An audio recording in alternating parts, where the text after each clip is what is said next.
ಹುಟ್ಟೂರಿನ ರಂಗಕುಣಿತದಲ್ಲಿ ಮಾಜಿ ಸಚಿವ ಗೆಜ್ಜೆ ಕಟ್ಟಿ ಹೆಜ್ಜೆ ಹಾಕಿದ್ದಾರೆ.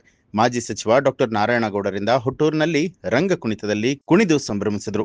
ಮಂಡ್ಯ ಜಿಲ್ಲೆಯ ಕೇರ್ಪೇಟೆ ತಾಲೂಕಿನ ಕೈಗೋನಹಳ್ಳಿ ಗ್ರಾಮದಲ್ಲಿ ಗ್ರಾಮಸ್ಥರೊಂದಿಗೆ ಸಾಂಪ್ರದಾಯಿಕ ಉಡುಪಿನಲ್ಲಿ ತಮಟೆ ಸದ್ದಿಗೆ ಕುಣಿದು ಕುಪ್ಪಳಿಸಿದರು. ಗ್ರಾಮ ರಕ್ಷಕ ವೀರಭದ್ರೇಶ್ವರನ ಸ್ವಾಮಿಯ ರಂಗದ ಹಬ್ಬದಲ್ಲಿ ಪಾಲ್ಗೊಂಡಿದ್ದಂತಹ ಮಾಜಿ ಸಚಿವ ನಾರಾಯಣಗೌಡ ಅವರ ರಂಗಕುಣಿತ ಕಂಡು ಹುಟ್ಟೂರಿನ ಜನತೆ ಸಂಭ್ರಮ ಪಟ್ಟರು.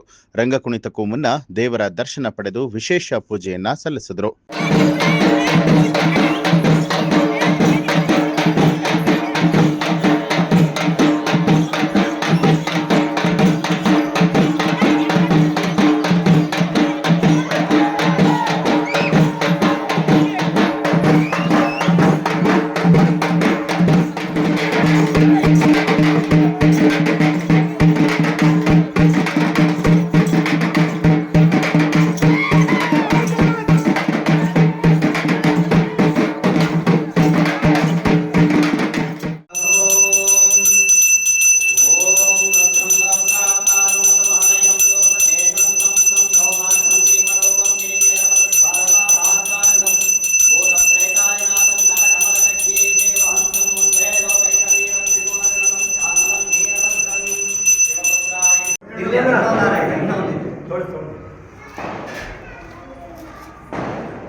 ನ್ಯೂಸ್ ಅಲರ್ಟ್ ನಿಮ್ಮಿಂದ ನಿಮಗಾಗಿ.